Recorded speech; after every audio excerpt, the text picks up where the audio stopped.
வணக்கம். இது சமூக மீடியாவின் இன்றைய உலக செய்தி அறிக்கைகள். முதலில் தலைப்புச் செய்திகள். கார்முஸில் போர் ஒப்பந்தம் காலி, அமெரிக்கா மீது ஈரான் பகிரங்க குற்றச்சாட்டு. ஈராக்கில் அமெரிக்காவின் சர்ஜிக்கல் ஸ்ட்ரைக், ஈரானுக்கு கோடிக்கணக்கில் உதவியது அம்பலம், வளைகுடாவில் முடங்கும் எண்ணெய் வர்த்தகம். யார் சொல்வது உண்மை? மூக்குடைந்ததா ட்ரம்ப் படை அல்லது ஈரானுக்கு பலத்த அடியா? நடுக்கடலில் நடக்கும் மர்மப்போர். ஹார்முஸ் ஜலசந்தி விவகாரத்தில் சவுதி அரேபியா கடும் எச்சரிக்கை. பெட்ரோல் விலை முதல் மருந்து பொருட்கள் வரை முடங்கும் அபாயம். ஐநாவில் ஒலித்து அபாய குரல். எரிந்து சாம்பலான ஈரானிய ட்ரோன்கள், அதிரடி காட்டிய ட்ரம்ப். ஹார்முஸ் மோதலில் அமெரிக்கா மாஸ் வெற்றி. லெபனானில் பற்றி எரியும் போர்க்களம், இஸ்ரேலிய படைகள் மீது கிஸ்புல்லா 13 முறை அதிரடி தாக்குதல். வானத்தை ஆக்கிரமிக்கும் சீனாவின் டிராகன், அமெரிக்காவிற்கே சவால் விடும் உற்பத்தி வேகம். ஆசியாவில் தொடங்கும் புதிய ஆயுதப்போர். வாடிக்கையாளர்கள் நேரம் பார்க்க மாட்டார்கள், எப்பொழுதும் இணைப்பில் இருங்கள். Fourth Monkey Connect. இன்றே உங்கள் வியாபாரத்தை பதிவு செய்யுங்கள். இப்போதே வாட்ஸ்அப் செய்யுங்கள். மத்திய கிழக்கில் அமைதி திரும்பும் என எதிர்பார்க்கப்பட்ட நிலையில் ஹார்முஸ் ஜலசந்தியில் நிலைமை மீண்டும் தலைகீழாக மாறியுள்ளது. அமெரிக்காவும் ஈரானும் ஒருவரையொருவர் தாக்கி வருவதால் போர் நிறுத்த ஒப்பந்தம் தற்போது கேள்விக்குறியாகியுள்ளது. ஈரானின் மத்திய ராணுவ தலைமையகமான கதம் அல் அன்பியா அரசு தொலைக்காட்சியில் அதிரடி அறிக்கை ஒன்றை வெளியிட்டுள்ளது. ஜாஸ் பகுதியிலிருந்து சென்று ஈரானிய எண்ணெய் கப்பல் மற்றும் ஐக்கிய அரபு அமீரகத்தின் புஜைரா அருகே வந்த மற்றொரு கப்பல் ஆகியவற்றை அமெரிக்கா தாக்கியதாக ஈரான் கூறுகிறது.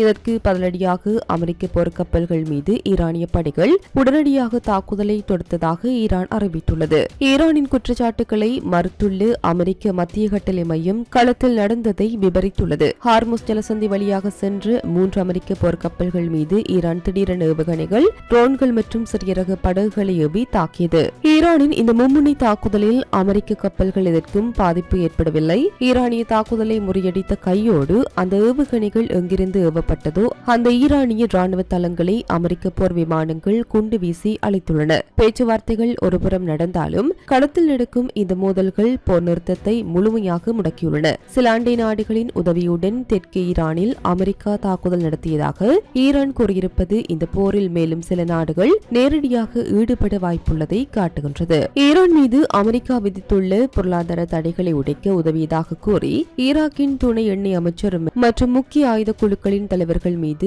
அமெரிக்கா அதிரடி தடை விதித்துள்ளது. ட்ரம்ப் நிர்வாகத்தின் அதிகபட்ச அழுத்தம் கொள்கையின் ஒரு பகுதியாக இந்த நடவடிக்கை பார்க்கப்படுகிறது. ஈராக்கின் எண்ணெய் நிர்வாகத்தில் பல ஆண்டுகளாக செல்வாக்கு செலுத்தி வரும் அலிமாரிஜ் அல் பகைத்லி அமெரிக்காவின் முக்கிய இலக்காக மாறியுள்ளார். ஈரானிய எண்ணெயை ஈராக் வழியாக கடத்தவும் அதற்கு ஈராக்கிய எண்ணெய் என்று போலி முத்திரை குத்தவும் இவர் உதவியதாக அமெரிக்க கருவூலத்துறை குற்றம் சாட்டியுள்ளது. கஜாரா எண்ணெய் வயலிலிருந்து நாளொன்றுக்கு மில்லியன் கணக்கான டாலர் மதிப்புள்ள எண்ணெயை ஈரானிய எண்ணெயுடன் கலந்து சர்வதேச சந்தையில் விற்பனை செய்ய இவர் வழிவகுத்ததாக கூறப்படுகின்றது. அமெரிக்க கருவூல செயலாளர் ஸ்காட் பெசன் இந்த தடையை அறிவிக்கும் போது மிக கடுமையான வார்த்தைகளை பயன்படுத்தியுள்ளார். ஈராக் மக்களுக்கு சொந்தமான எண்ணெய் வளங்களை ஈரான் ஒரு முரட்டு கும்பல் போல சூறையாடுகிறது.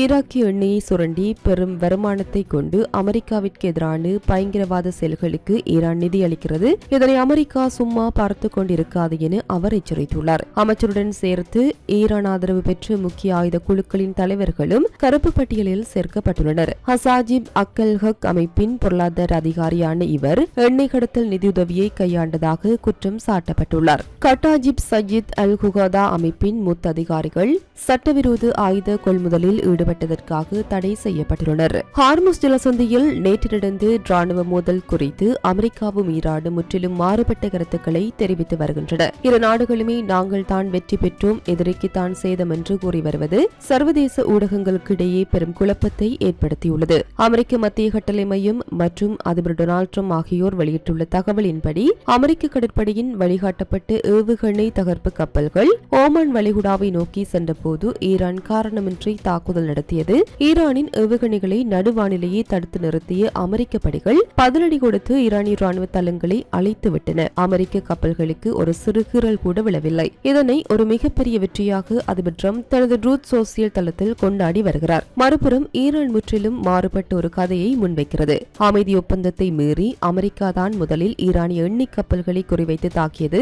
அமெரிக்காவை அமெரிக்காவின் அத்துமீறல்களுக்கு பதிலடியாகவே ஈரானிய படைகள் அமெரிக்க போர்க்கப்பல்கள் மீது ஏவுகணைகளை ஏவின. அமெரிக்க படைகளுக்கு தான் பெரும் சேதம் ஏற்பட்டுள்ளது என ஈரான் கூறுகிறது. இருதரப்பினரும் எங்களுக்கு சேதமில்லை, அவர்களுக்கே சேதம் என்று கூறுவதால் களத்தில் உண்மையில் என்ன நடந்தது என்பதில் மர்மம் நீடிக்கிறது. ராணுவ மோதல்களை விட இப்போது இரு நாடுகளும் ஊடகங்கள் வாயிலாக நடத்தும் பிரச்சார போரில் தீவிரமாக ஈடுபட்டுள்ளனர். போர்க்களத்தில் உறுதிப்படுத்தப்பட்ட தகவல்கள் கிடைக்காத வரை இருதரப்பு அறிக்கைகளையும் முழுமையாக நம்ப முடியாது என பாதுகாப்பு ஆய்வாளர்கள் எச்சரிக்கின்றனர்.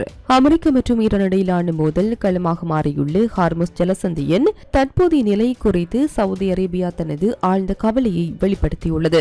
இந்த நீர்வழி பாதையில் ஏற்படும் சிறு இடையூறு கூட உலக நாடுகளை பெரும் பொருளாதார பேரழிவிற்கு தள்ளும் என சவுதி எச்சரித்துள்ளது. ஐக்கிய நாடுகள் சபைக்கான சவுதி அரேபியாவின் தூதர் அப்துல் அஜீஸ் அல் வாசல் ஹார்முஸ் ஜலசந்தியின் முக்கியத்துவத்தை உலக நாடுகளுக்கு நினைவூட்டியுள்ளார். உலக நாடுகளின் எரிசக்தி தேவையை பூர்த்தி செய்வதில் ஹார்முஸ் ஜலசந்தி இதயம் போன்றது. இங்கு கப்பல் போக்குவரத்திற்கு ஏற்படும் எந்த ஒரு அச்சுறுத்தலும் சர்வதேச விநியோக சங்கிலியை நேரடியாக பாதிக்கும். ஜலசந்தியில் பதற்றம் அதிகரிப்பதால் உலகளாவிய சந்தைகளில் ஸ்திரத்தன்மை கேள்விக்குறியாகியுள்ளது. இது எரிபொருள் விலை உயர்வுக்கு மட்டுமல்லாமல் அனைத்து அத்தியாவசிய பொருட்களின் விலை ஏற்றத்திற்கும் வழிவகுக்கும். வெறும் பொருளாதார பாதிப்பு மட்டுமின்றி இதனால் ஏற்பட போகும் மனிதாபிமான விளைவுகள் குறித்தும் சவுதி தூதர் எச்சரித்துள்ளார். போர் சூழலால் சர்வதேச கடல்வழி பாதைகள் முடங்கினால் அத்தியாவசிய மருந்து பொருட்கள் மற்றும் மனிதாபிமான உதவிகள் உரிய நாடுகளுக்கு சென்று சேர்வதில் சிக்கல் ஏற்படும். உலக நாடுகளுக்கு தேவையான அடிப்படை தேவைகளை வழங்கும் கப்பல்கள் தடுக்கப்படுவது ஒரு மிகப்பெரிய மனிதாபிமான நெருக்கடியை உருவாக்கும். அமெரிக்காவின் நட்பு நாடாக இருந்தாலும் ஹார்முஸ் விவகாரத்தில் அமைதி திரும்ப வேண்டும் என்பதில் சவுதி அரேபியா உறுதியாக உள்ளது. போர் தீவிரமடைந்தால் தனது நாட்டின் எண்ணெய் ஏற்றுமதி பாதிக்கப்படும் என்பதை உணர்ந்தே சவுதி இந்த எச்சரிக்கையை விடுத்துள்ளதாக பார்க்கப்படுகிறது. ஹார்முஸ் ஜலசந்தியில் அமெரிக்க போர்க்கப்பல்கள் மீது ஈரான் நடத்திய தாக்குதலை முறியடித்து விட்டதாக அதிபர் டொனால்டு டிரம்ப் அதிரடியாக அறிவித்துள்ள வேளையில் இந்த தீராத போரை முடிக்க சீனாவால் மட்டுமே முடியும் என்ற எதிர்பார்ப்பும் சர்வதேச அரங்கில் எழுந்துள்ளது. ஹார்முஸ் ஜலசந்தியை கடந்து அமெரிக்க போர்க்கப்பல்கள் மீது ஈரான் ஏவுகணைகள் மற்றும் ட்ரோன்களை ஏவி தாக்கிய நிலையில் டிரம்ப் தனது ட்ரூத் சோசியல் தளத்தில் பதிவிட்டுள்ளார். உலகத்தரம் வாய்ந்த 3 அமெரிக்க போர்க்கப்பல்கள் ஈரானின் கடுமையான தாக்குதலுக்கு இடையிலும் வெற்றிகரமாக ஜலசந்தியை கிடந்துள்ளன. அமெரிக்க கப்பல்களுக்கு எந்த பாதிப்பும் ஏற்படவில்லை. ஆனால் தாக்குதல் நடத்திய ஈரானிய படைகளுக்கு பெரும் சேதம் விளைவிக்கப்பட்டுள்ளது.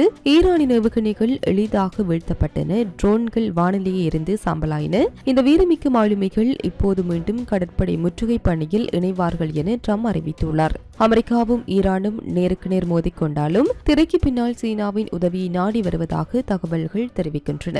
2023 சவுதி ஈரான் இடையிலான பல ஆண்டுகால பகையை தீர்த்து வைத்தது சீனா. அதேபோன்று ஒரு அதிரடி மத்தியஸ்தத்தை இப்போது உலகம் எதிர்பார்க்கிறது.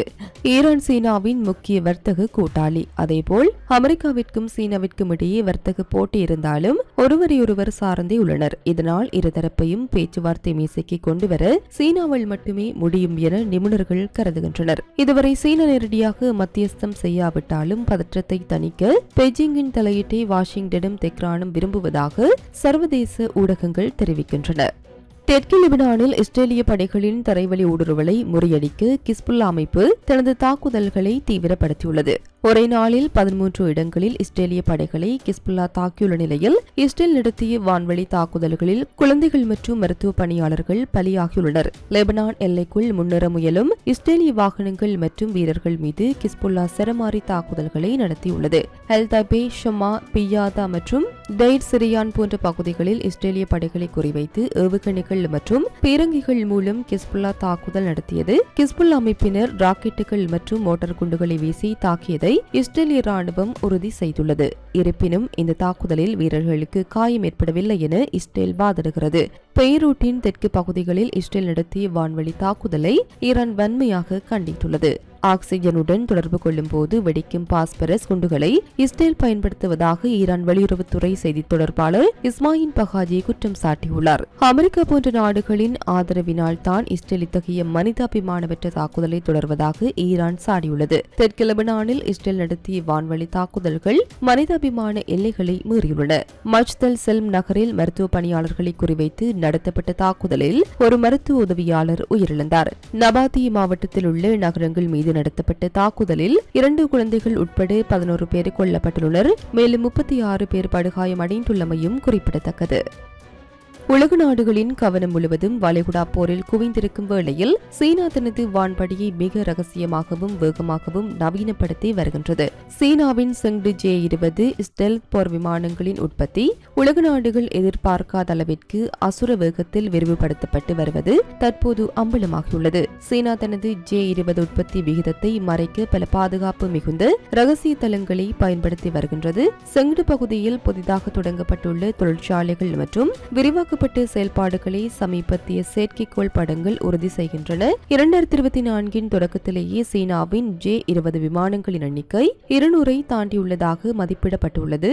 இது அமெரிக்காவை தவிர மற்ற எந்த நாட்டையும் விட மிக வேகமான ஸ்டெல்த் ஜெட் உற்பத்தி விகிதமாகும். தைவான் ஜலசந்தி மற்றும் தென்சீன கடலில் நிலவும் பதற்றமே சீனாவின் இந்த அவசரத்திற்கு முக்கிய காரணமாக பார்க்கப்படுகின்றது. திடார்களில் சிக்காமல் தொலைதூரம் சென்று தாக்கும் J-20 விமானங்கள் ஆசிய பசிபிக் பிராந்தியத்தில் உள்ள அமெரிக்க நட்பு நாடுகளுக்கு மிகப்பெரிய அச்சுறுத்தலாக மாறியுள்ளது.